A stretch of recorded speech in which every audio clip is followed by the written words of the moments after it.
Jeez. I think we are on time, on track to proceed with the next speaker. We have a workshop titled Cybersecurity for Everyone. We have my friend Jamie McGuire, Senior Security Engineer from High Point Networks. Jamie has been a wonderful asset to UND and support for all this conference. Thank you, Jamie. Jamie currently works as a senior security engineer at High Point Networks. Jamie has over 10 years of cybersecurity experience and has previously held roles as pen tester, vulnerability manager, network administrator, and help desk support. At High Point Networks, Jamie is primarily responsible for delivering pen testing. In addition, Jamie has served as an adjunct faculty member for UND. Jamie currently holds the following certification: GIAC Pen Tester, GPen, GIAC Advanced Pen Tester, an Exploit Researcher, GXPN, and Certified CMMC Professional, CCP. Thank you, Jamie, for being here. Thank you very much, Prakash. Give me 1 second here. We'll get the clicker going.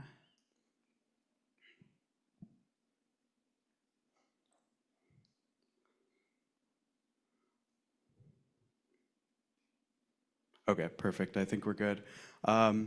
Like Dr. Ranganathan had said, my name is Jamie McGuire, and I work at High Point Networks. High Point Networks, if you're not familiar with us, we are a what you would call a value-added reseller. Essentially, our goal is to help our customers buy and use technology. It's as simple as that. We're headquartered in West Fargo, and we have offices in North Dakota, South Dakota, Minnesota, Montana, and Colorado. So we like to think of ourselves as kind of regionally based. We like the upper Midwest area. So that's where we live and operate. My job is to help make sure that the technologies we sell and support for our customers are secure. And we do that by offering a variety of services. Primarily, I focus on penetration testing, which is my favorite thing to do. If you're not familiar, penetration testing can be considered a simulated cyber attack. So a customer will engage us to test their security controls, and it's very hands-on, active testing. We do things like we try to exploit systems if they're vulnerable. We attempt to steal passwords and check for overly permissive accounts or check for gaps in multi-factor. So it's very hands-on testing. It's a lot of fun. It's my favorite thing to do. Let's see if doesn't quite look like maybe we'll give that a second. So anyway, the goal of our presentation today, I have you for the next 90-ish minutes or so. We titled this Cybersecurity for Everyone. So we wanted to put together a presentation to give security tips that aren't just for overly technical people and not a super technical presentation, but things that apply to everyone. So we're going to talk about a lot of the most common types of, I guess you could say, cyber attacks or threats that affect all of us today. So, looks like we're good here. Can I advance? Okay. So the two most common problems that we see at High Point Networks are business email compromise and ransomware. Business email compromise is exactly what it sounds like. It is a scenario where somebody's email account has been taken over. It's essentially been hijacked. This typically occurs when the victim has had their password stolen. So scammers or threat actors, whatever you want to call them, they steal someone's password through phishing or password guessing, and they take over somebody's mailbox. And this exact scenario actually happened to a really good, one of my wife's really good friends. She had her password stolen, and the scammers got into her mailbox. And what they did is they started going through all of her emails and seeing like who she was sending messages to, who she talks to, and who people are in the organization. And they had found the payroll person. And so from the victim's mailbox, they sent an email to, let's say Deb from payroll. I don't remember what her name was, but they sent an email to Deb and said, "Hey Deb, I've got a new bank account. Can you update my direct deposit details to this bank?" And it was some bank in like Texas. Next Friday comes around and my wife's friend never gets her paycheck, right? Because the paycheck had been sent to this new bank. So that's a pretty common, I guess, scam or fraud. Business email compromise is used for a number of different like frauds like that, and it's typically financial. So usually the scammers are looking to leverage a person's email address for some kind of financial benefit. We see a lot of people like purchasing, a lot of financial people inside of organizations or people that have access to money, they're typically targeted. So finance people, purchasing, the CFO, those types of folks are pretty commonly targeted. The other thing we unfortunately see a lot of is ransomware. And I think, right, it's a security conference, so we're all probably pretty familiar with ransomware. But if you're not, it's security for everyone, right? Ransomware is I used to say it's a type of a virus or malware that encrypts your files, but ransomware has become so much more than that. It's like an entire event. And we've unfortunately seen this happen with a number of our customers, and we've worked through ransomware scenarios. Essentially, the hackers, the threat actors, they gain access to a company's network. They make their own backups of all the information. So they typically steal all of the data and exfiltrate it, and then they encrypt it. They lock all of the files so the business can't access any of their files in any of their systems. And this is not fun. When we try to explain this to businesses that haven't experienced it before, it's kind of difficult because they have never experienced a truly lights out situation. They've never experienced a situation where you simply cannot access any of your systems. Everything is down. We've worked with a lot of folks where the phone systems are down. In manufacturing environments, the manufacturing machines are down. Business has stopped. And of course, now you're being prompted to pay a large sum of money to unlock everything. So these are not fun. The bad guys are really good about working on nights and weekends. So what we see happen a lot is they start to deploy they start to deploy all the viruses like Friday night or Saturday, and then Monday morning, when you come to work, everything is locked down. A few years ago, I spent like a majority of a Thanksgiving weekend working with a customer dealing with ransomware. So they know our schedules. They like to work on nights and weekends. It's not a lot of fun. So why is this such a problem? I think there's a number of reasons, but I think probably the biggest is this is incredibly lucrative. This chart is from a company called Chainalysis, and they track payments that are made on the blockchain. And what they found last year in 2023 is there was over $1 billion in ransomware payments made, and that was the first time ever. So last year was the biggest year on record for ransomware payments. And keep in mind that this graph is only representing the ransomware payments themselves. This isn't taking into account the other costs that the business incurred to try to restore their operations. When we work these ransomware events, there's a lot of cleanup that happens, and that's a lot of hours. And after that, after a business has experienced this, they typically bring on a lot of new products and services, right? New antivirus, new firewalls. They might hire new staff members. So the ransomware situation is very expensive. 2024 is on track to be the biggest year after 2023. We won't know, of course, until we get to the end of the year. But what we have seen so far in 2024 is the greatest single ransom paid ever. So earlier this year, an undisclosed company paid $75 million to a ransomware group. And that is the largest single payment that's been recorded. So unfortunately, this really incentivizes cyber criminals, right? When you see a single $75 million payment go through, that's a ton. I mean, that's an insane amount of money, right? So cyber criminals are very, very motivated by these payments, especially when you have more than $1 million in payments being made a year. So I like to talk about who these people are, right? In cybersecurity, our work is, hello? In cybersecurity, our work is very, very technical. And when we're talking about hackers, sometimes it feels like, you know, you don't really know who's behind the scenes, right? People, it's like you sort of imagine somebody in a hoodie somewhere. You don't really ever get to see their face. And so what I like to remember is that it's just people on the other side of this, right?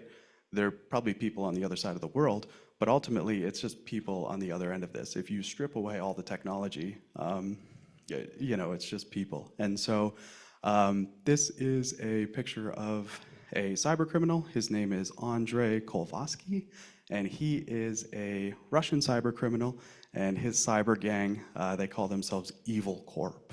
And so it's a bit on the nose, but that's kind of how these guys are. And so in this picture here, he's posing with two sports cars.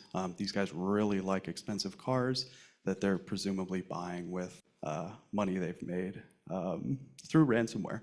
But what I love about this picture is if you look at his license plates, you can see he has his cars numbered, right? So the blue Audi is 216. But if you get rid of the number, right, on either side of each number, there's 3 letters, like BOP, and that's a Russian word, right? So if you put that into Google Translate, want my slide? I don't know, my clicker isn't really working here. Okay, sorry. So if you put that into Google Translate, that literally translates into thief, right? And so these guys are driving around in expensive sports cars that say thief. They are incredibly proud to be cyber criminals. It's incredibly brazen. But I think that sort of speaks to the other problem. These guys know that if they just stay in Russia, they can operate with impunity. So I think that's kind of the other big problem here. And if we can go to the next slide. Again, these guys know that if they simply stay in Russia, United States law enforcement can't get to them. The Russian government won't cooperate with our government. And Putin has even gone on record saying things like, well, these guys are hackers. Like, what can we do? We can't track them. And he said, well, maybe they're not so bad. These guys are kind of like artists. They just do what they do. And so this has sort of an indirect benefit for Putin, right? He knows if he lets cyber criminals run wild against America and Europe, it's kind of like an indirect benefit to him, right? He's not actually engaging himself, but he's allowing these guys to attack our companies for him. So sort of an indirect benefit for him. And I'm not like an overly political person, really. There definitely is like an element of geopolitics here. So I think it's important to recognize that.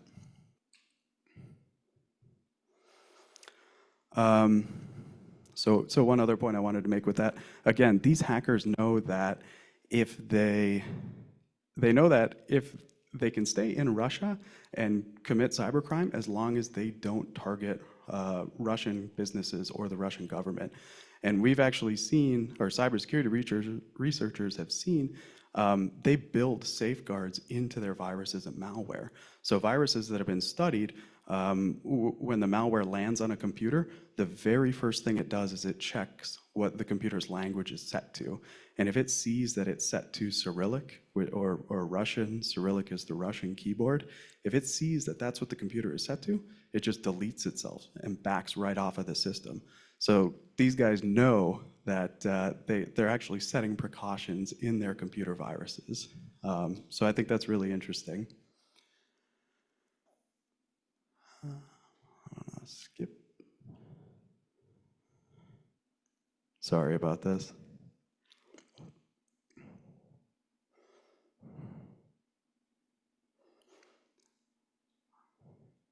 One second, we'll get the slides back. I think that was the last slide on Russian hackers. But again, really, the point that I wanted to make there was that there's some geopolitics at play here, and sort of we're kind of falling victim to that.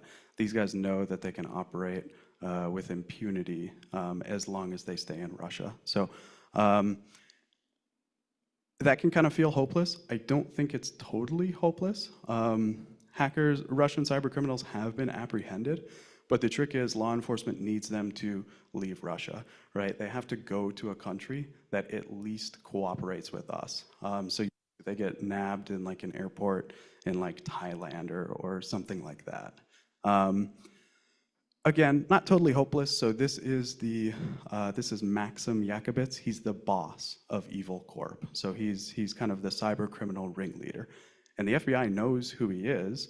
They have a lot of information about him, and they offer a $5 million reward for information that leads to his arrest. So that is quite a high bounty. So law enforcement knows who these people are. They just can't necessarily get to them unless they leave Russia. And so that's kind of the situation that all of these guys are in. But if you're on the FBI's most wanted list, I don't think that's a very good place to be. So I kind of wanted to set the stage on hackers a little bit. Shifting gears, I want to talk about social engineering. So that's what we'll probably spend the bulk of time on. And social engineering is essentially the methods that scammers or cyber criminals will trick us into doing something that we shouldn't do. So we'll take a look at a couple of examples here. I think the most common methods that we see are email phishing, which is an unsolicited email message that's prompting you for some kind of action. But we also see a lot of vishing, and that's voice phishing. Essentially the same thing, but somebody's calling you up on the phone. That might be your desk phone, that might be your work phone. And then what we've seen a lot lately is what's called smishing, and that's supposed to be SMS phishing, which is sort of a play on like an SMS message, which is a text. I personally hate the term smishing. I think it's kind of silly, but this is sort of what the industry has decided that they want to call it, so we'll go with it. So whenever we're talking about social engineering, I think that there's really two things to keep in mind. The first is the pretext. So the pretext is the scenario, right? It's the made up, fabricated situation that the scammer is trying to make you believe. And we'll see that will come in a variety of forms. So I think it's always just important to keep in mind whenever you are reviewing a message, an email that you've seen, that you're looking at, a phone call that you've received, think about like the scenario, or try to think about the plausible scenario. And then the second thing is the action. There is always some type of action for you to take. That might be click this link and log into this web page. That might be submit your credit card details here so we can verify them. That might be please provide me your password so I can check your password. There's always some type of action. So just keep that in mind whenever you're thinking about a social engineering scenario. And we'll take a look at a couple examples here. Okay, so like I had mentioned, phishing emails are emails that are meant to look legitimate. Typically with a phishing email, there's a link inside the email or an attached file, and that attached file might include a link itself. So with email, I think those are kind of the two big things that we always see. So let's take a look. So this is one that I actually got yesterday, and so I was excited. I thought, oh, this is great. I'm going to put it in the presentation. And I realize now on the big screen, it's probably a little hard to see, but this is an email that has come from AAA, and it says something along the lines of, hey, it's time for your car emergency kit. And winter, of course, is right around the corner here, so that seems like a good idea. It's good advice to carry an emergency kit in your car. I don't.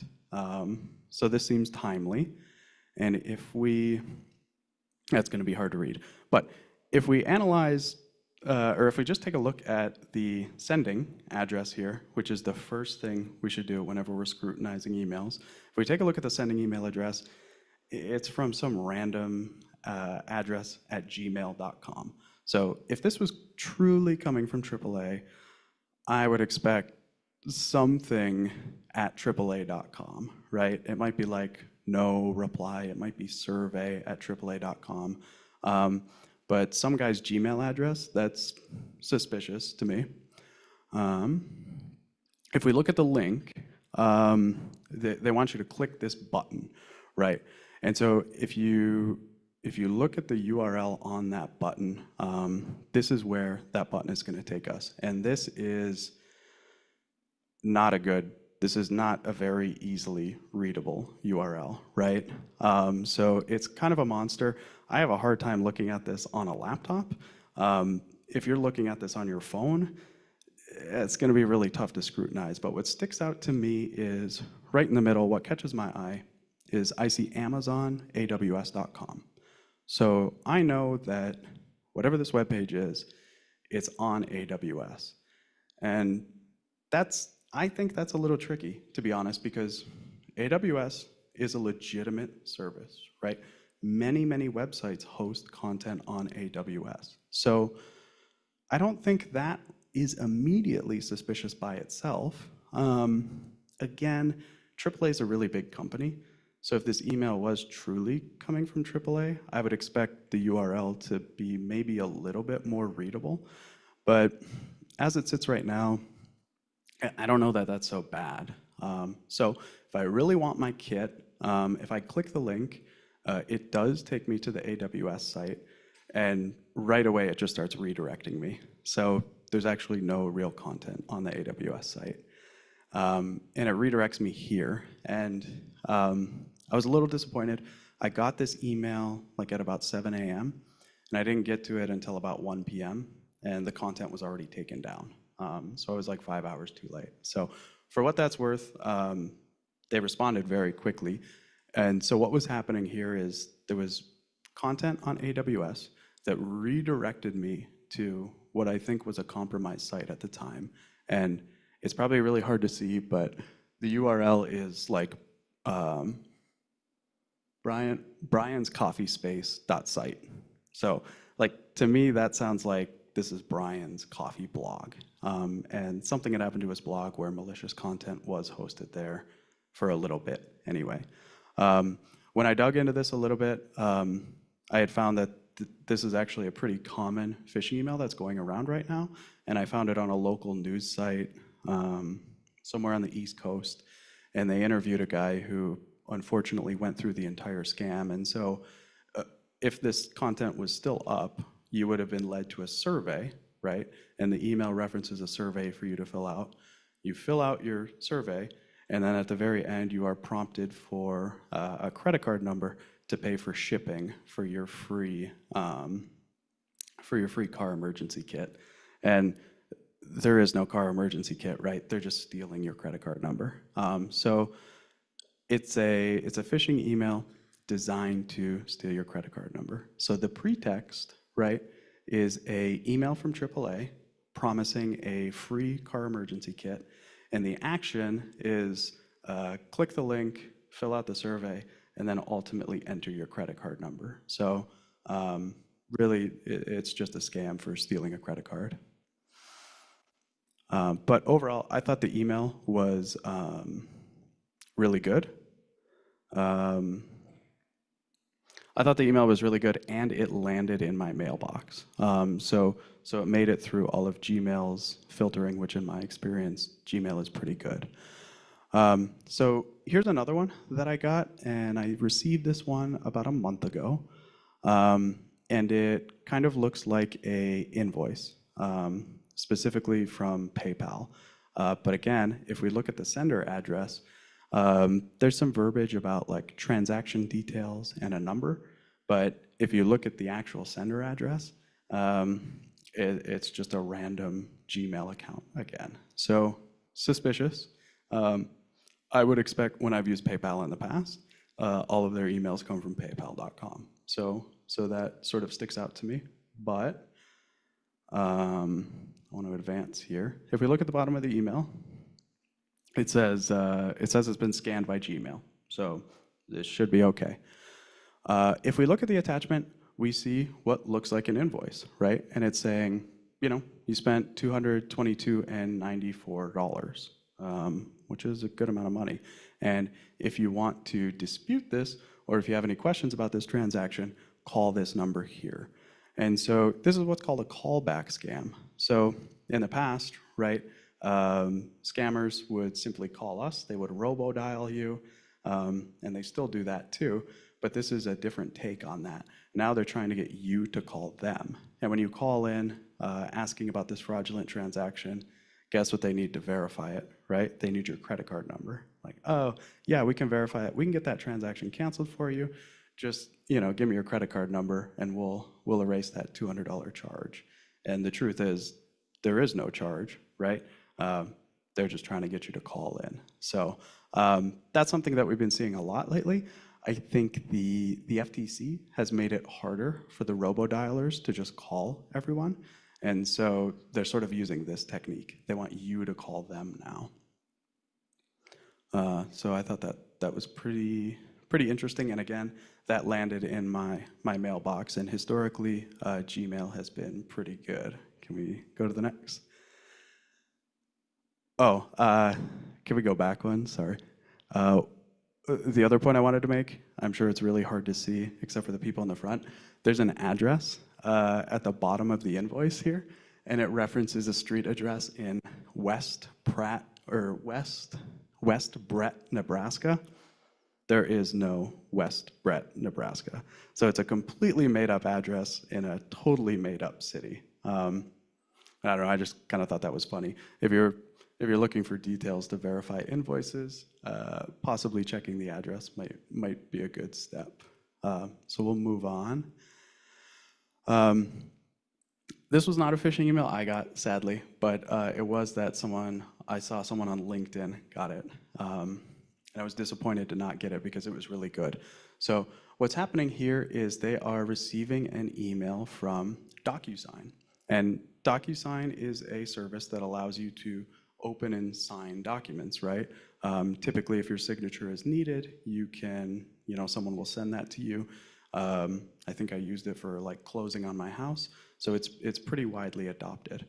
And if you check the sending address, you'll see that this is coming from DocuSign. So on the surface, right, this looks like a totally legit email. And if you read it, it says the accounting department needs you to sign this document, right? So let's see here. So if you open that button, then you are led to DocuSign, where a document is hosted. And the document is prompting you to click another link. So it's a little interesting. When I've used DocuSign in the past, usually it's just one click to open up the document, and then you start reading and initialing it. So here, hosted on DocuSign is another document, and they are prompting you to click the link there. So if you click that, let me see. Again, the document is hosted on DocuSign. So this looks legitimate at this point. And if you do click the link, you're brought to a web page that looks like this. So this is spoofing Microsoft's Office 365 login page. And I think this is a really, really good clone of the web page, right? The only detail that's missing is the domain. So they've purchased their own domain. And if you're not scrutinizing the domain inside of that URL bar, this is going to be really, really difficult to tell that it's actually a phishing page. So I thought this was a great example of stuff that we commonly see. One trend is attackers abusing legitimate services. Whoops. So I've seen this a lot. In this case, they're using DocuSign, which is a legitimate service for sharing files. We've seen attackers use SharePoint, Dropbox, Gmail, or even Adobe services. And for the bad guys, this is great because they know those are legitimate companies. So mail that comes from those companies is going to be trusted by your mailbox. It's going to end up in your inbox. So for them, it's a huge example. So I think the important thing to remember is just because the email is coming from a trusted source, if it's totally unexpected, if it's unsolicited, you should still be very, very careful with it. And I think that's a really good example of a phishing email. So just to recap on everything that we talked about with phishing emails, I think the biggest thing is just be extremely, extremely careful with with emails that you aren't expecting. Phishing emails are a challenge, right? Because this is how we use email, right? You expect to click links inside of emails. You expect to get documents, right? Um, so I think that's why this continues to be a challenge. And I think really the best thing that you can do is scrutinize everything as best you can and really just slow down. So the pretext in a lot of these phishing emails is some type of sense of urgency. They're prompting you to take action really, really quickly. Quick, call us now to void this transaction before you're charged $200. Or quick, fill out this survey to get your free car emergency kit. Only 100 people are going to get them. So they're always prompting you to take an action really quickly without really thinking about it. So I think just slowing down can help a lot. So the next thing that I wanted to address was the smishing, or the SMS phishing, and very similar to phishing emails, right? But these types of things are just occurring over text message now. So this was a text message that I got, and it might be kind of hard to read, but it looks like an alert from USPS. So it says, we attempted to deliver a package to you, but your address was incomplete, so we couldn't deliver it. Click this link here to resolve the address situation. And then at the very bottom, it says something like, it says the US Post Office wishes you a wonderful day, or something. And I think that's actually the most suspicious part about the text message, like the very polite greeting at the end. But there are a couple of other things that stick out too. So right away, I notice this text message didn't come from a phone number. It actually came from an email address. So that's a pretty big red flag. If this was actually coming from USPS, I would expect like a number. And many SMS sending services, they use like a short number. So it's typically like a 5-digit number, not somebody's full phone number. So that's what I'm expecting to see. In this case, coming from a random email address is pretty weird. And the URL is also incredibly sketchy. So it's like 5 numbers, and the top level domain is .top, which is weird. If this was actually USPS, I would expect the link to be usps.gov. But if we click on that link in the URL, we are brought to that sketchy domain, but what I think is actually a pretty good clone of a USPS page. I think the page itself actually looks really, really good. I don't use the USPS website very often, but it could look like this. I don't really know. And if you read the alert in the center of the page, it's consistent with the text message. It says, we tried to deliver your address, or we tried to deliver your package. The address was incomplete. Click here to resolve it. So if we do that, it opens up another menu, and it asks for pretty basic information to get a package, right? It wants name and address and phone number. So if you fill that out, I filled it out with fake information, and you proceed, then it prompts you for the credit card. And it says, we do need to charge $0.3, which is a weird amount. We need to charge $0.3 to get your package delivered. So again, I just put in a fake credit card number and a fake name, and I hit submit. And it happened so fast, I didn't get a chance to get a screenshot. But basically, there was a green pop-up, and it said like transaction approved. So when you click that, it quote unquote approves the transaction, and then it redirects you to the real USPS site. So all things considered, I thought that was pretty good. There were 2 things I thought was interesting. The first time you go through this, if you try to navigate back to that phishing link where you enter the credit card number, it won't let you. They're doing some kind of, oops. But the other thing I thought was interesting is I put in a totally fake credit card number. So there's no way that transaction actually went through. So to me, again, I think it's just another scenario where they're trying to steal a credit card, right? There's no package being delivered to you. They're just going to use your credit card for more finance fraud. So Altogether, besides the text message itself didn't really look all that good, but I thought the phishing page did. Whoa, uh, we uh, we skipped ahead a little bit there. Let's back up. I don't know if. Sorry about that. Um,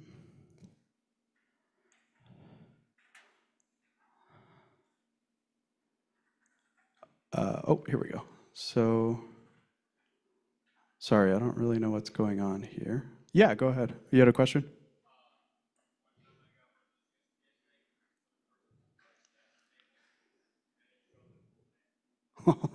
Cool. That's interesting. So, more of a comment. He had, for anyone that couldn't hear, he had also received a similar text message, but they had a feature enabled that exposes the sender's full name. So, kind of a privacy violation on the part of the scammer. So that's pretty funny. I think we do see that sometimes with phishing emails that are misconfigured. The bad guys do make mistakes sometimes too. So thanks for sharing. In this slide here, on the on your left-hand side here, I have legitimate text messages from Casey's Pizza, and then on the right side, I have another fishy text message that I received. And again, I think text messages and smishing attacks are a challenge because when I look at these text messages that I'm getting from Casey's Pizza, they look really pretty similar to the sketchy text messages that I get.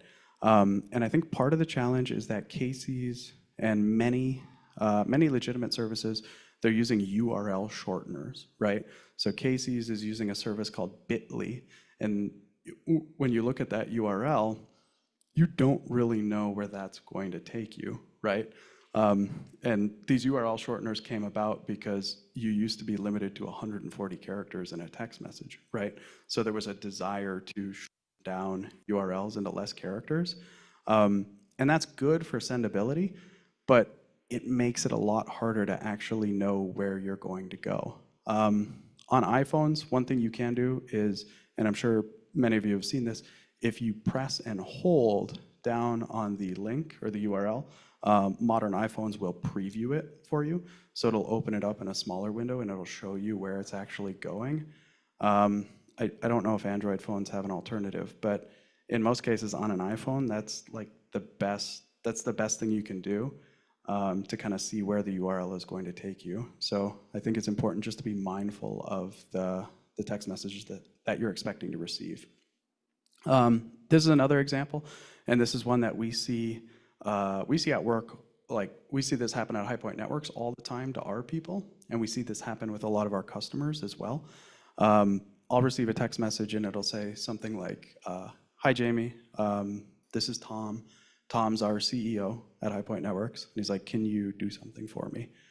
And the first thing that sticks out is the number at the top. You know, I already have Tom's number saved in my phone, so I know that that's not his number, right? And if you play along, if you say, "Yeah, whoops, there's my catfish. Sorry, we're getting ahead of ourselves here." If you play along and you say, "Yeah, what's up?" They'll respond and say something like, you know, "Hey, I want to do something special for some of our employees. Can you run out and buy me some gift cards?" They always want either a prepaid Visa card or an Apple gift card or even a Steam gift card. And then if you play along, you're instructed to buy the gift cards with whatever money. You know, you might say like, "Should I use my corporate card?" And they'll go, "Yeah, sure, yeah, I'll approve it," right? So buy the gift cards, scratch off the codes, and then send them to them. And what they're trying to do is just turn around and either reuse those gift cards or probably resell them. So kind of, again, a financial sort of scam. Let's look to the next one. So here, this is a real text that I got with the picture and everything. And it's a woman, right? Supposedly a woman saying, "Hey, we met at the bar last night, but you never texted me, and I thought we were going to have a good time," or something like that, right? And so this is a catfish, right? I think the truth is there's no woman on the other side texting me, right? And so I didn't play along. I don't really know where this would have led, but typically catfishing scams are financially motivated, right? So you develop a relationship with this person, and then they might say something like, "Hey, my car broke down. Can you send me $500?" or something like that. "Hey, I'm behind on my cell phone bill." So again, an interesting scenario. So really to wrap up quick on smishing and text messages, I think it's important to slow down, right? Thing that I like to do too is, and like my coworkers think this is weird, but sometimes I'll read out loud the messages, and what I found is that when I when I read stuff at work or on my phone through email, I kind of skim through it pretty quickly, and I tend to miss really small like grammatical errors. But if I read it out loud, I'm forcing myself to slow down, but also it often doesn't sound quite right. Like it doesn't quite make sense. There's a little bit of nuance there that I catch myself when I read it out loud, but I skip over it when I just skim it. So I think that can be helpful as well. Another good idea is to, as much as possible, try to verify who is sending this in the scenario of the pretext. So with a lot of these, a common scam targeting elderly people is a scenario where somebody texts them posing as a grandchild. And they'll say, "Grandpa, I broke my phone. I got into trouble last night. I need $500. Can you send that to me?" And so in that scenario, a good thing to do would be to try to contact the child's parents or a sibling, try to contact the child directly and ensure. So trying to verify the identity of the person without relying on the text message is a good idea. Lastly, the other big one is voice phishing, vishing, and like we had mentioned earlier, that is very similar to phishing and smishing, but now the attackers are trying to just call you. Again, I think it's really important to keep in mind the pretext. In this scenario, a lot of the scams are the same. They're trying to get you to navigate to a website, but they may.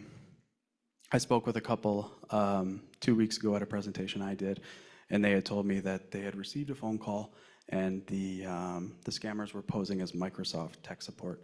And they said, we through Windows Defender, we've identified viruses on your computer, and we want to get that fixed for you. And so they were instructed to download remote control software. The scammers, and they did that. The scammers then remoted into their computer with their help and sort of took over their computer. They were instructed to log into their bank account to ensure that there was no malicious activity. And so through this phishing attack, they had their laptop taken over and their bank account compromised. So really an unfortunate scenario.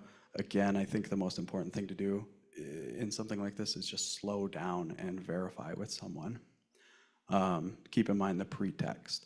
I don't have a lot of good examples of vishing because I think you'd have to record a phone call or something. But I do have the MGM Grand attack, and Reese had talked about this one.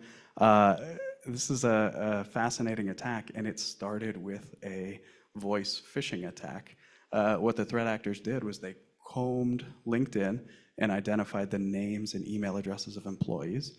Then they found MGM Grand's internal help desk number. They spoofed their phone number, called that help desk, and said, "Hey, my name's Joe. Can you reset my password?" And the help desk obliged. They were able to call into the help desk and get a new password for an employee, and that was their initial foothold into the environment. So this can have very, very big consequences. And that's really all I have for voice phishing. Like I said, it's kind of hard to capture examples of that. But again, I think important things are check the number that's calling, keep in mind the pretext, and keep in mind the action, right? Does the pretext make sense, or does it sound like it's been made up? And then I think you'll be okay. One other example that I wanted to touch on, and I saw this last week. So hackers had developed a computer game, except it wasn't actually a computer game. It was just laden with viruses, and it was designed to steal cryptocurrency. So how they pulled this off is they stole source code from a legitimate computer game and just repackaged it with viruses and then targeted users. These types of social engineering scams, while we most commonly see, email phishing and SMS phishing, this can come in a variety of forms. And I think attackers are just going to continue to explore other avenues. So this, of course, is a very targeted scenario. They were targeting users that used a specific type of cryptocurrency. I think it's called DeFi, which is different than Bitcoin. But again, a very interesting type of attack. And the last slide that I wanted to talk on, and this one too, I think that there's a perception with social engineering attacks that technical people, and especially security people, they're immune to these types of things, right? They're too smart to fall for something like this, and so social engineering doesn't work on them. And I don't believe that that's correct. I think that social engineering affects everyone. And in 2020, cybersecurity researchers were actually targeted in a fairly sophisticated social engineering attack. So the hackers, which are believed to be attributed to a North Korean hacking group, they set up social media profiles and they published their own cybersecurity research. And a lot of it was faked, but they published, fake vulnerability exploit research. And so they built up all these personas with sort of a reputation for being researchers. And then they would message other security researchers and ask them to collaborate. They would say things like, hey, I'm working on this new exploit. I think I have it about 80% of the way. Can you help me with this? And they would send the researcher a project file, right? And that project file was actually just laden with malware. And a handful of security researchers were compromised in this way. So I think it's important for everyone to keep in mind that social engineering is an incredibly effective type of attack, and everyone's going to be targeted.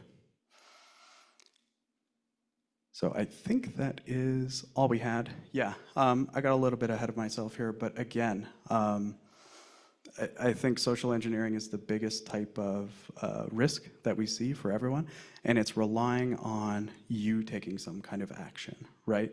Over the past, I would say 10 years or so, the software and the technology that we use have gotten a lot better, right? Windows 7 or even Windows XP compared to Windows 11 today, those are two entirely different operating systems. And they have, Microsoft, they've taken a lot of abuse over time, but they have made tremendous improvements just baked right into the operating system. The same thing with antivirus vendors. So as our technology gets more and more secure, attackers are more and more reliant on these types of social engineering attacks to get an initial access, to get a foothold. They can circumvent a lot of this built-in security if they can convince you to give up a password, click a link, download and run a virus, or even play a rigged video game. So again, I think the two biggest things that you can do is be mindful of the pretext and the action that you're being asked to take. So I wanted to talk quick on passwords, and I think we're doing good on time. I think we're about halfway done. Oh, yeah, Prakash gave me the thumbs up. Awesome. So we'll close out the social engineering and we'll shift gears and talk about passwords. Passwords and password security, I think, is probably my favorite thing to talk about because passwords are still kind of the initial layer of security that a lot of us rely on, right? And we all use passwords everywhere on the internet. This was an alert that I got a few months ago from Netflix, and it says, hey, someone from Brazil logged into your Netflix account, and they're watching The Love is Blind Brazil. And so, my Netflix password had been stolen, right? I'm guilty of this. I was using an older, reused password on my Netflix account, and to be honest, it just kind of slipped my mind. I sort of forgot about it. I thought, oh, okay. So I logged in, changed the password, and set up MFA and got the account back. But, I think this can happen to everyone. I've talked a lot about passwords and password managers.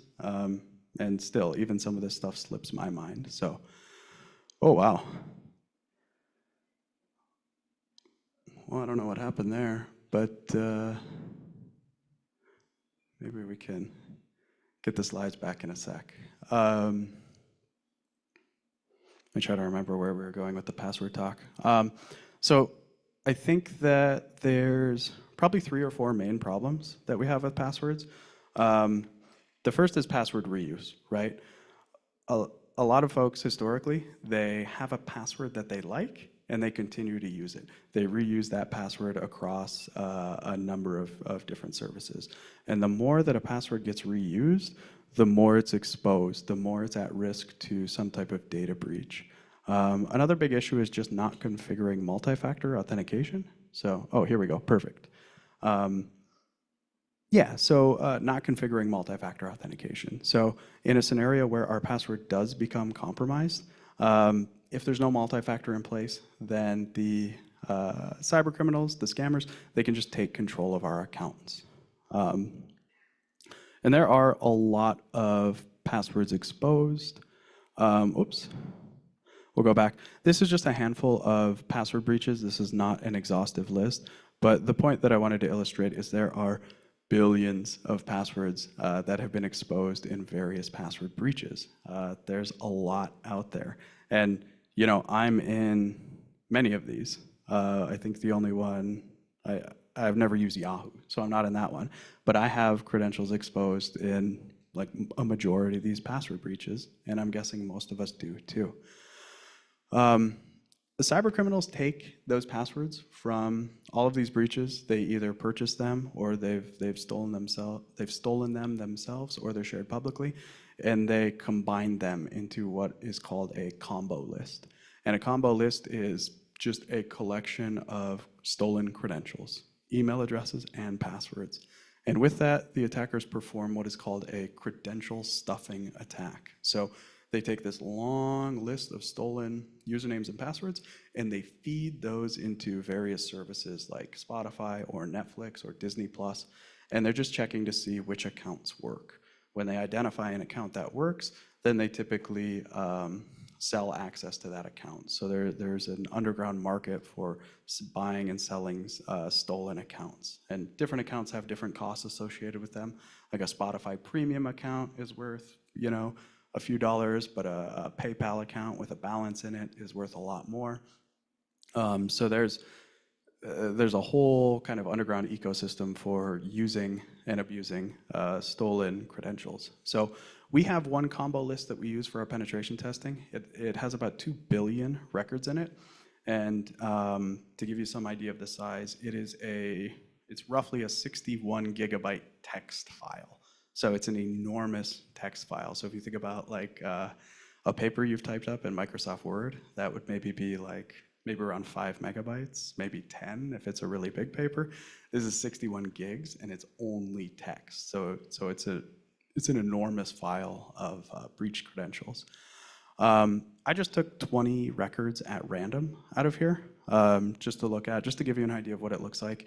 And I guess I don't think when you look at this stuff, it's not all that impressive. It is literally just a collection of email addresses, a colon, and then the password that's associated with the account.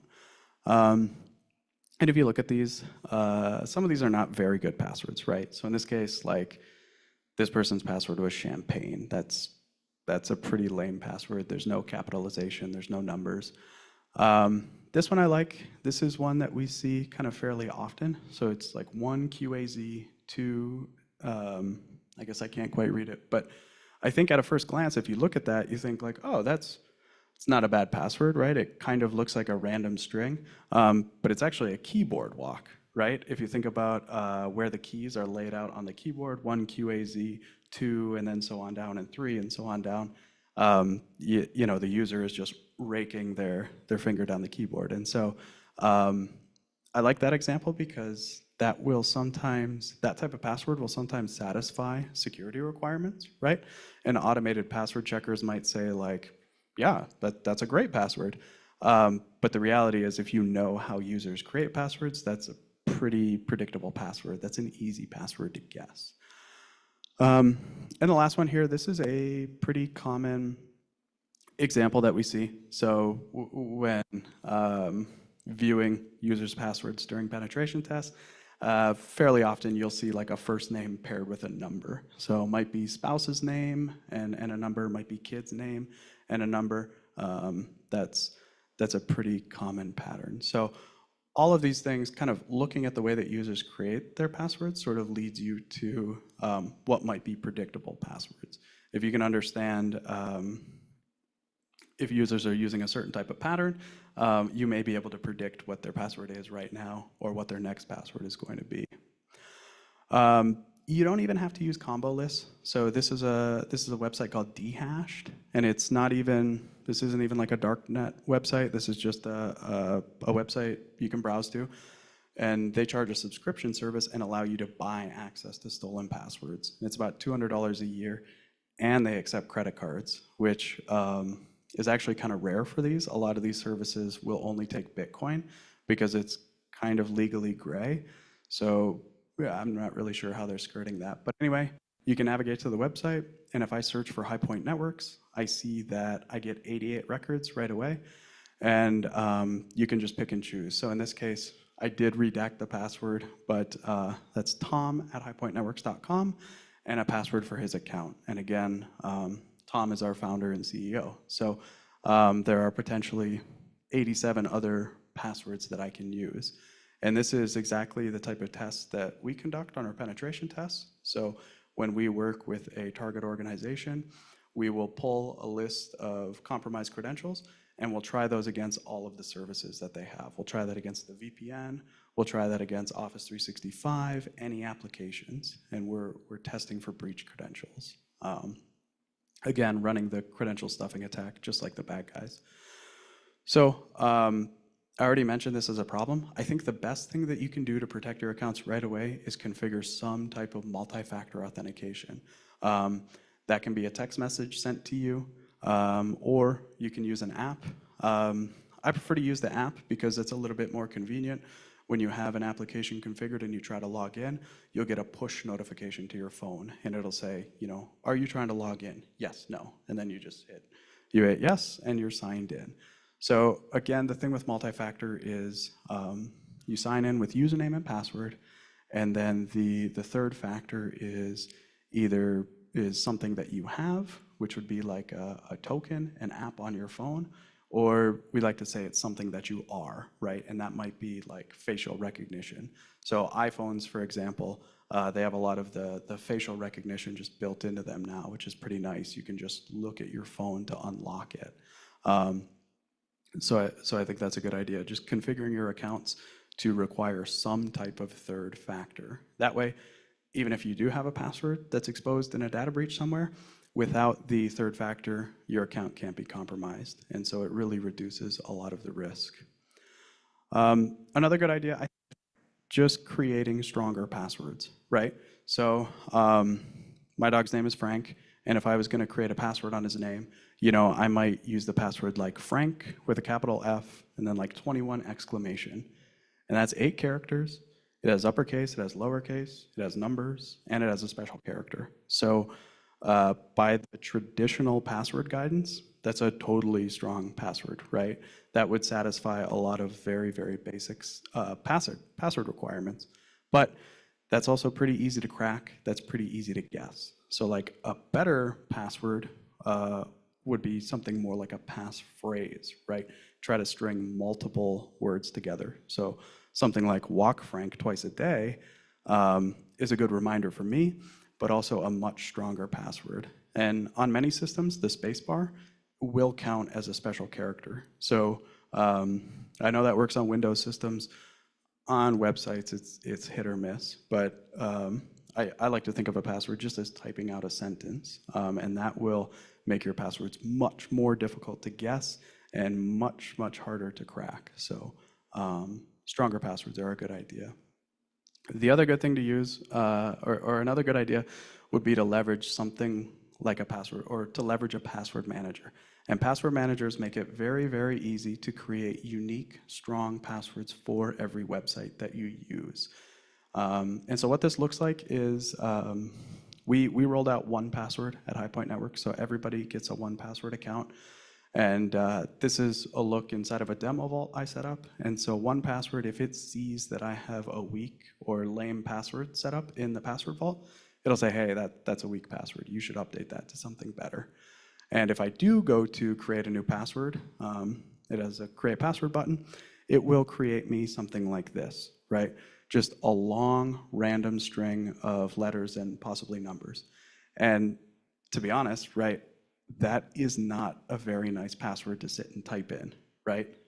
Typing that out kind of sucks. But 1Password will automatically fill in passwords for you with a browser extension. So ideally, you have your browser configured with the 1Password extension, and it enters in all the passwords for you, or you just go into your vault and you copy and paste them out. So that way, yes, that password is kind of a beast and wouldn't be very convenient to type, but ideally you're not typing it at all. At worst, you're just going into your vault and you're copying and pasting it. So that's the idea with the password manager. I get asked about Apple's built-in password manager. This is on the iPhone or MacBooks. I think it's a good idea. Should you use it? Kind of depends. I think that if you're all in on the Apple ecosystem, then it makes sense, right? Because everything is synchronized between your phone, your MacBook, your Apple TV.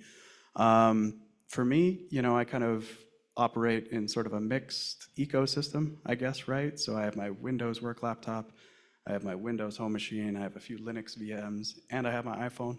So it doesn't really sync with all that, so it's not so convenient. But I do think it is a good option. To play devil's advocate a little bit, so whenever I talk about password managers, there's almost always one person in the audience that says, well, like, wait a second, you're telling me I should put all of my passwords in one single place with one single vendor? Like, doesn't seem very secure, right? You're putting all your eggs in one basket. And that's very true. And a few years ago, LastPass was hacked. So all of the customer password vaults were stolen, including mine. So is there some risk with using a password manager? Yeah, I think so. You're putting all of your passwords in one place. Now, LastPass is a sort of a cloud managed password provider, and so is 1Password. There are password managers that are local, right? So everything is stored on your computer and it's in your control. That can be a good option. It depends how much control you want over those. LastPass has said that they use a vaulting technology. So if you're a customer of LastPass like I was, everybody's passwords are stored in an individual vault, and that vault is encrypted by your master password. And the master password is a password that you set up. So can hackers access your entire password vault? It depends on the strength of your master password. And I feel pretty good about mine, I guess. But I think it's a matter of time as computer hardware gets better, or if quantum computing, if cyber criminals get a hold of quantum computers in 10 years, yeah, they might break that password and get a hold of the vault. So it just depends. I think if you are going to use a password manager, ensure that the master password, the password to get into the vault, is very, very strong. And just like any other account, use multi-factor on that. So there are some risks, but overall, I think using a password manager is better than just using the same password everywhere, because that's far riskier. So let's see how we're doing on time. We have about 20 minutes left, which I think is perfect. So I just wanted to cover what I called everything else. I didn't really think it had a great category, so we'll dive into it. Social security numbers at this point, unfortunately, I think you should expect yours to be known. There was a very large data breach that exposed, well over 200 million social security numbers. So I think at this point, I wouldn't count on your social security number being private. And I think the best thing that you can do is try to freeze your credit. So if your credit is frozen, if somebody has your social security number and they try to open a loan or even run a credit check, it won't work. And I have my credit frozen, And I often forget about that, and it can be an annoyance. About a month ago, my wife and I went to T-Mobile to try to switch our phone plan. T-Mobile needs to run a credit check to check our worthiness, and it didn't work, right? They couldn't do that.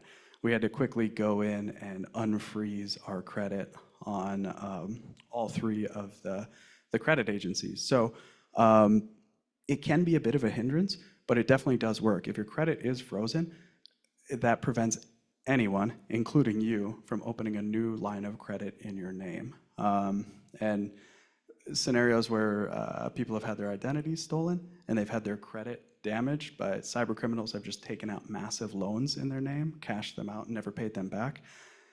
It's incredibly damaging to someone's credit. And as far as I know, there's not a good way of restoring that. Once the damage is done and your credit score has been sunk, yeah, I don't know of an easy way to get that back. So I think freezing the credit is really, really important.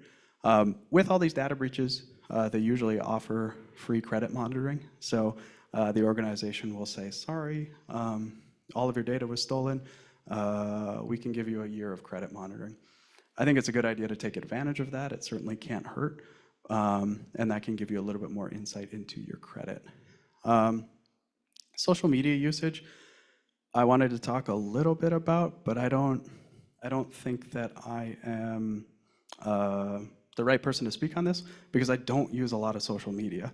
I have deleted all of my accounts except LinkedIn, and I'm pretty close to getting rid of that one too. But I think like general guidance for social media would be being very, very conscious of what you're sharing on social media. I've seen a lot of people share not necessarily sensitive information, but they do share a lot of information. And when you start to gather that and aggregate it and put it all together, you can start to develop kind of a clear picture of who that person is, where they live, what types of services they may use, how they could configure a password, and all that stuff could be used in a social engineering attack. So I just think it's a good idea to configure if you do use social media, take advantage of any privacy settings they configure, right? I would consider, configuring private accounts so that only users that you authorize can view what you share and what you're posting. And then lastly, I wanted to just touch on like a couple scenarios where I think maybe people get it wrong, or I think that their advice is well-intentioned, but not so good. And so this is a clip from the Ellen DeGeneres show, and I'm not going to play it, but essentially Ellen is talking about a product that she saw on an infomercial, and it is called the Internet Password Minder. And it's a little notebook where you can write down all of your passwords. And in the segment, she is sort of blasting this notebook. She's saying, what a ridiculous idea. Why would you write down your passwords? Can you imagine if you lost this? And I understand that point, but I think it's a very, very good idea to keep a hard copy of all of your passwords. And in fact, this is exactly what we recommend to companies and businesses. Organizations use password vault technology to manage all of their credentials. But if you have a disaster scenario where you can't access that application, you can't log into anything anymore. And so you are completely locked out. So our full recommendation is a hard copy of all passwords stored in a fireproof safe with only authorized individuals. Do you need to go that crazy? I don't think so. But I think having a hard copy of all your passwords is a good idea. But again, like Ellen suggested, make sure that that doesn't get misplaced and only authorized individuals can access that.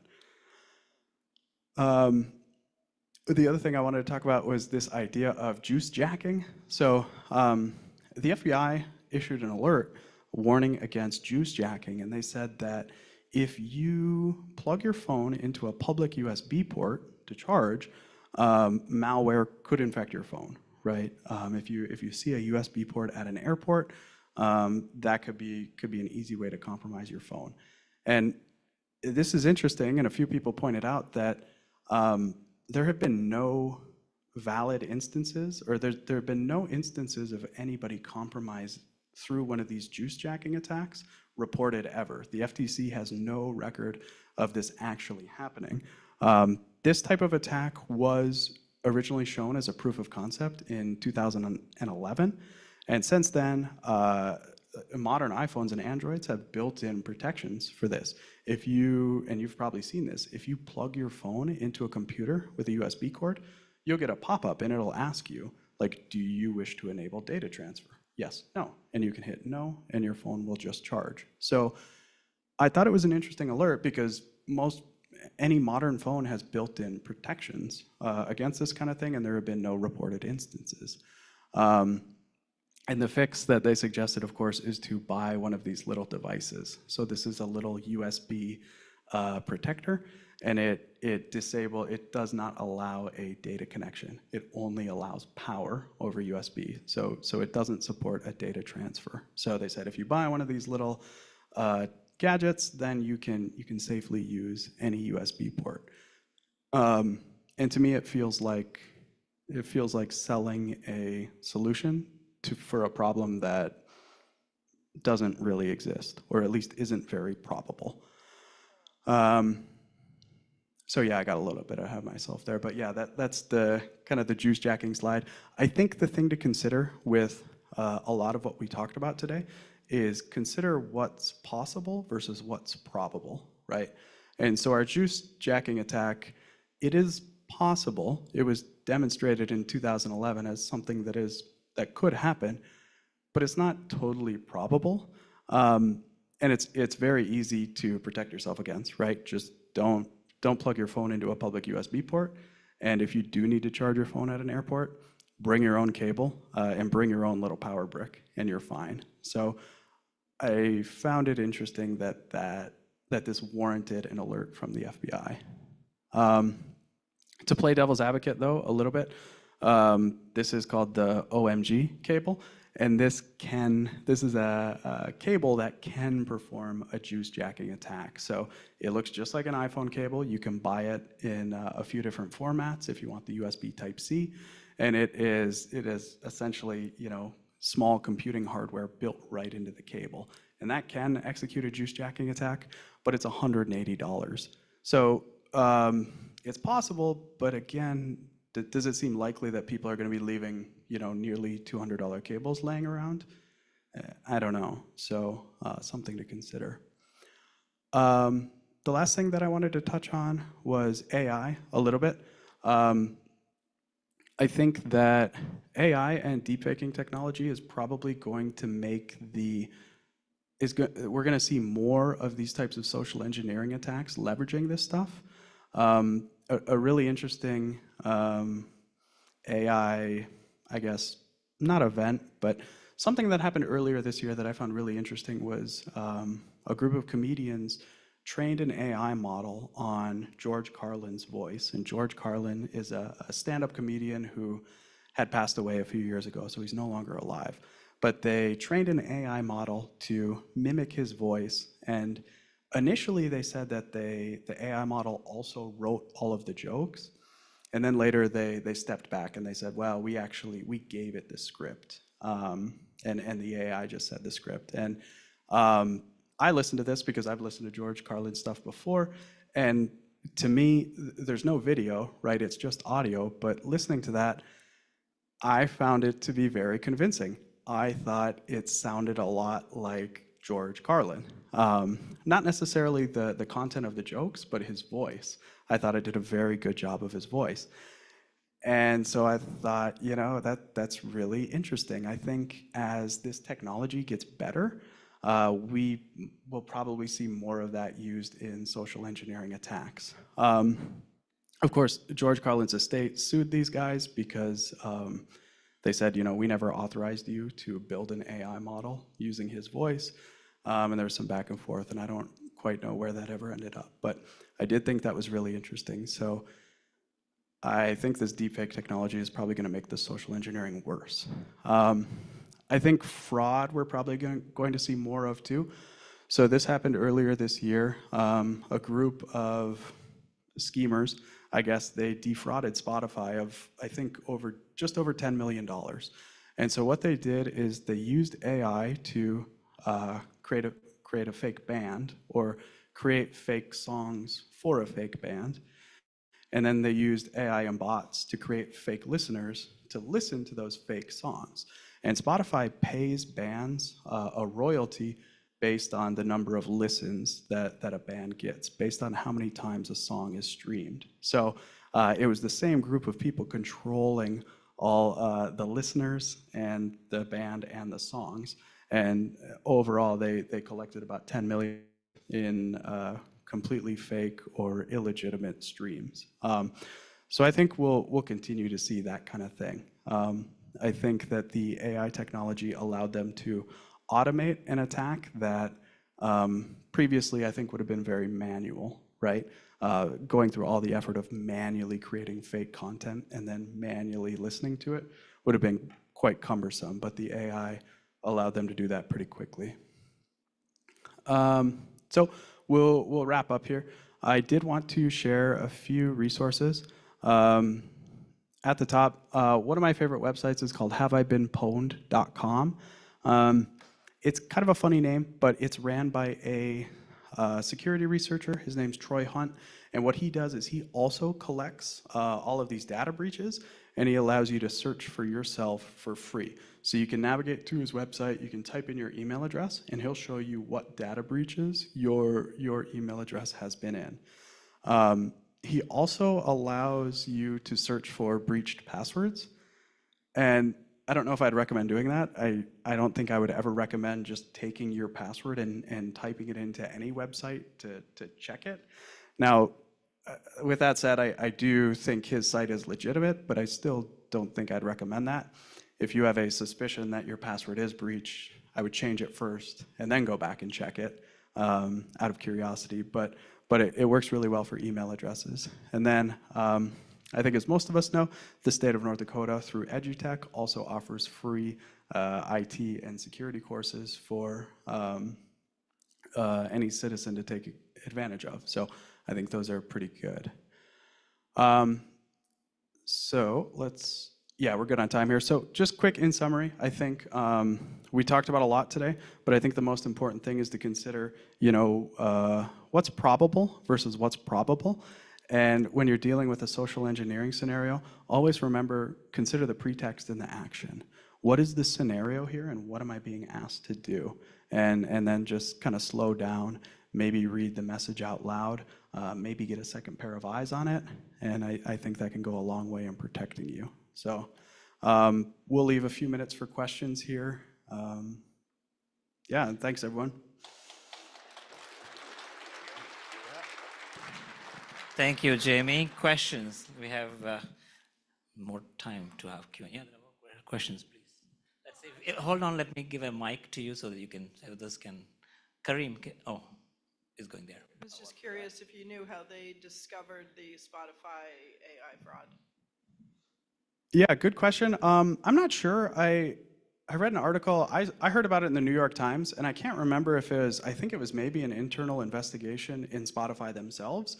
I think they saw like a relatively new artist cashing out a really high payout, and I think that that somebody raised their eyebrows at that, but I'm not 100% certain on that. But good question. We have one more question. Okay. Hi. I was curious on the graph that you showed for the ransomware payouts. 2002 was the lowest year. What are some of the factors that you think contributed to that being such a low year? Good question. I'm not really sure, to be honest. I think, I'm not really sure. For me, 2022 was the year with the lowest, right? You had mentioned. I honestly don't know. Good question. Yeah, sorry, I don't have a better answer.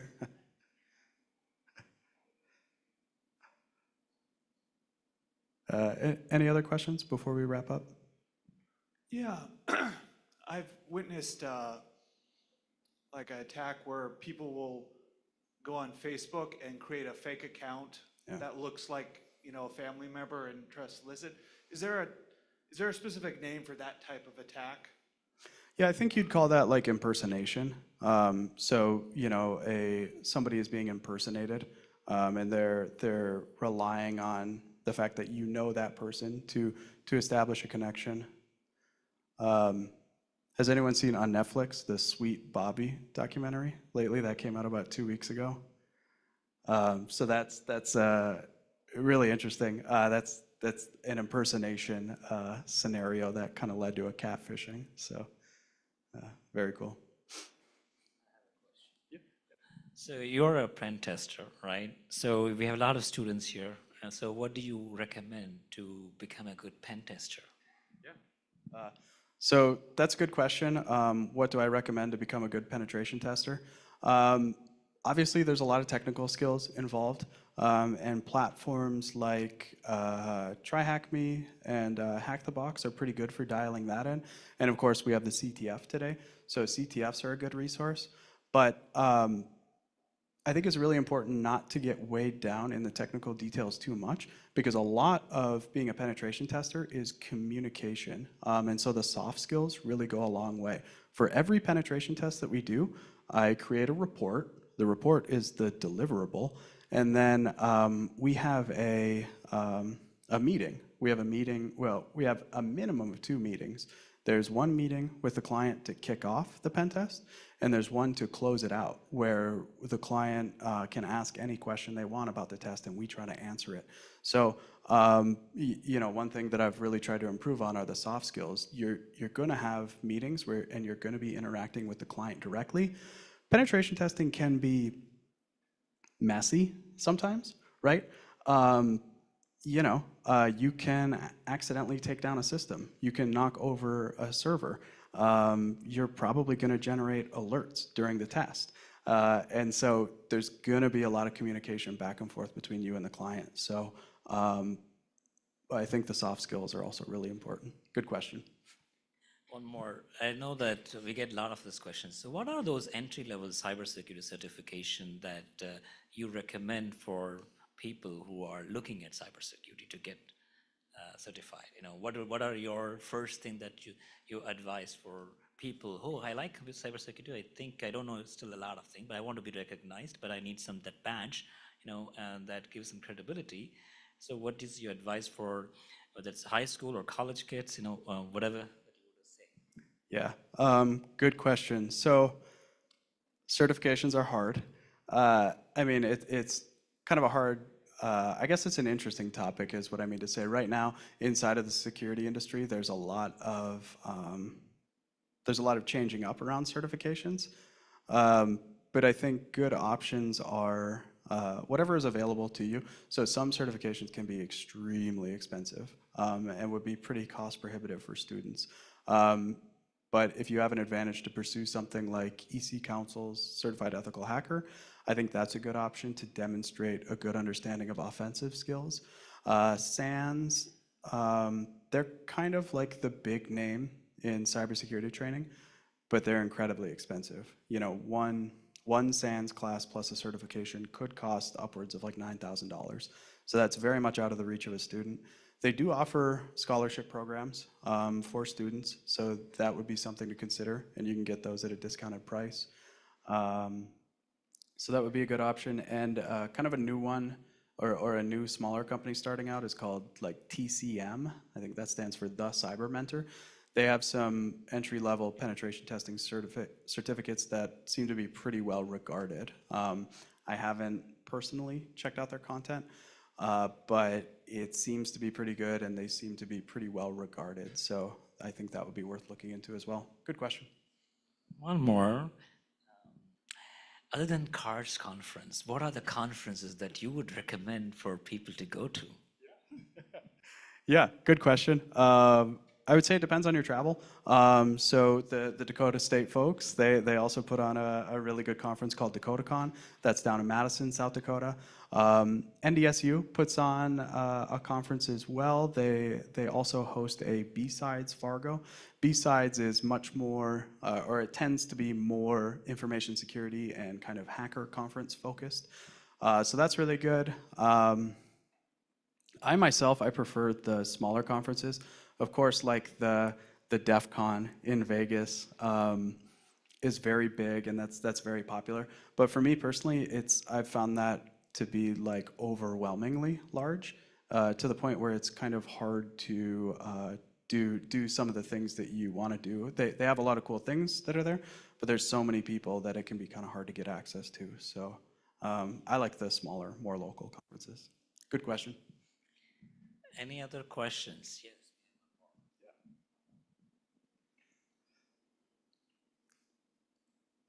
Yeah, I have a question, as you mentioned earlier, like with the introduction of that AI in cybersecurity. So, like, is there any body to regulate it? Because it comes with responsibility that how you use that AI, specifically in generative AI. You can have like early 2000 or mid 2000 Hollywood or Bollywood style movie. So, Yeah, like, yeah. how you see these things in upcoming 5 years? Yeah, that's a super good question, and it was something I was thinking about earlier this morning. I personally don't really, I don't know where this stuff is going to land. I think, I honestly don't know. I think in the short term, like I mentioned, I think that that deepfake technology, I think that will make social engineering type of schemes worse.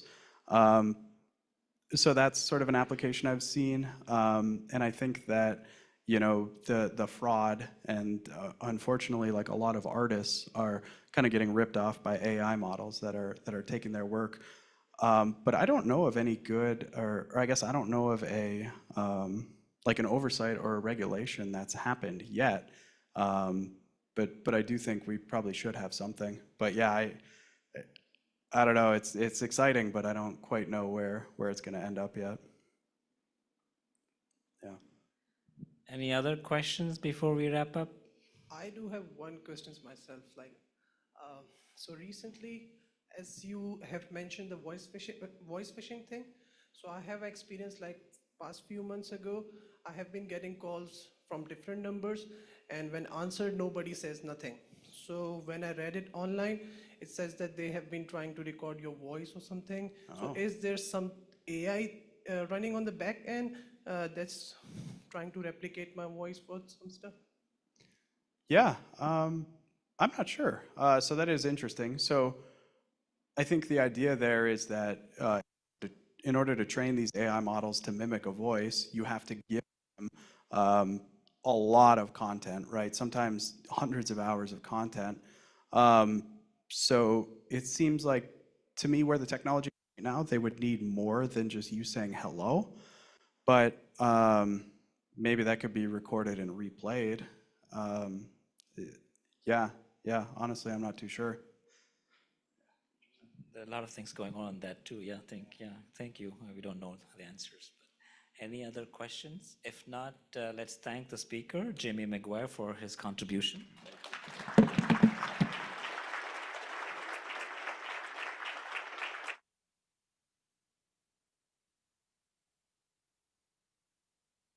Is also the CTF organizer, along with Meta CTF, Roman, and Shri. So you will see him in the afternoon session if you're going to participate in the CTF competition. I think we are on track for time in terms of we have a small break until 10:45, so we have some snacks, some salad bars are there, and use this opportunity to network with people. And UND also has a nice test bed. If students who wants to look at the test bed, it has NVIDIA's Nanos AGX devices, Raspberry, where my students are modeling different kind of cyber attacks and using AI to track them as part of a DOE-funded project. So go and chat with those booths as well. Thank you. We have a break until 10:45. We'll come back at 10:45, our next keynote talk.